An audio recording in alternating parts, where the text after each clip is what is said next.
ఎల్లుర్తికి వచ్చామండి. ఇక్కడ కార్తీక మాసము వనభోజనానికి వచ్చాము. ఇక్కడ రేణుకా ఎల్లమ్మ టెంపుల్ ఉంది ఎల్లుర్తిలో. చాలా అంటే చాలా పెద్ద గుడి. అమ్మవారు కూడా అంతే పెద్దగా ఉంటారు. చాలా మహిమగల తల్లి. ఆ తల్లిని దర్శించుకుందాం. అలాగే మీకు కూడా టెంపుల్ని చూపిస్తాను, చూడండి. మీకు కూడా వీలున్నప్పుడు అలా ఎల్లుర్తికి వచ్చినప్పుడు అమ్మవారిని దర్శించుకోండి.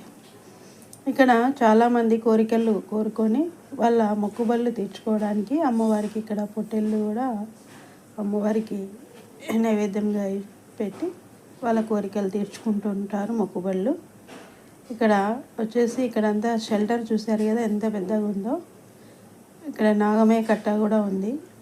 ఇక్కడ త్రిశూలము, అమ్మవారి యొక్క వాహనం సింహం కూడా ఉందండి.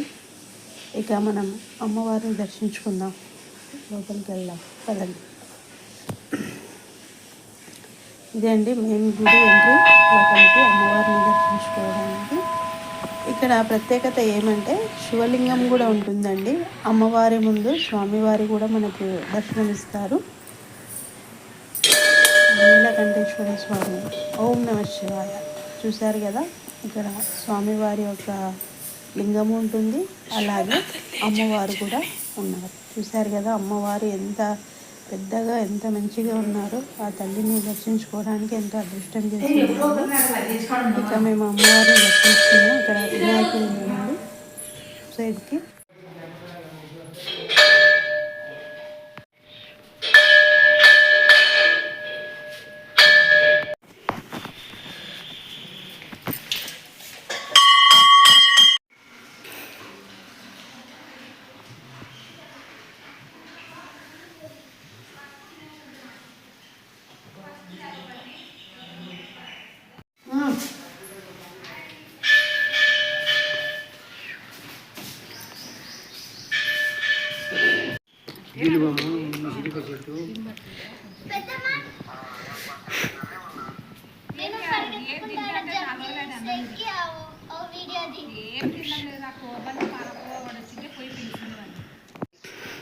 ఇంకొకటి ఎత్తి పెట్టుకుంది, ఇంకా పింకిని రానియకుంది.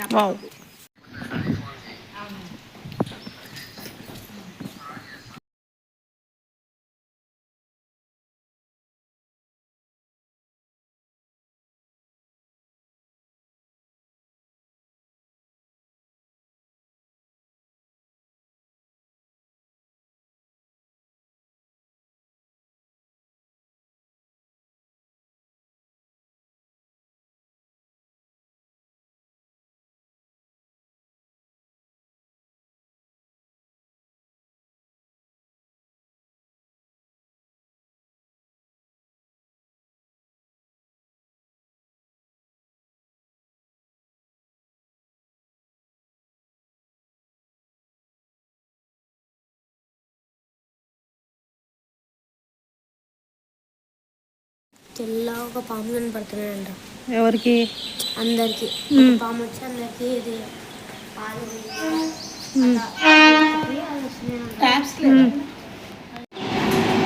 బాగా అనిపిస్తుంది.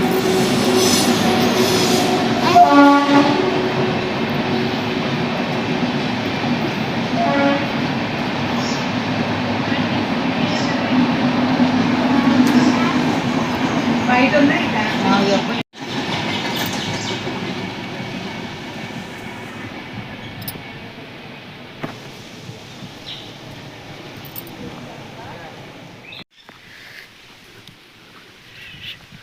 ఎల్లమ్మ కొండలు.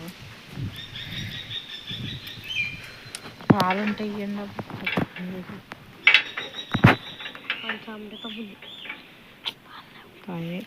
పాలు కావాలి. నీళ్ళు ఉన్నాయా? దాడుతానేమో అని ఇటు ఒక కాలు ఇటు పెట్టాను, ఇంకో కాలు దాడుతానేమో అని ఇటు అన్నా డబ్బని కొరకు ఏం తెలియదు అని అడగాల స్టోరీ అని ఏమేమి చెప్తాడో అన్న వచ్చి వెళ్తాను.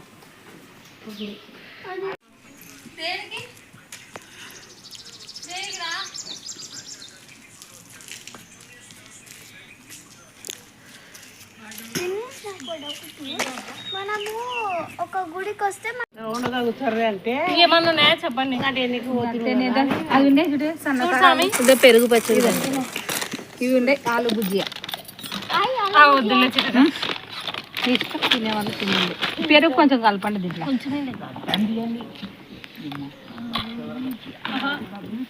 ఉల్లిగడ్డ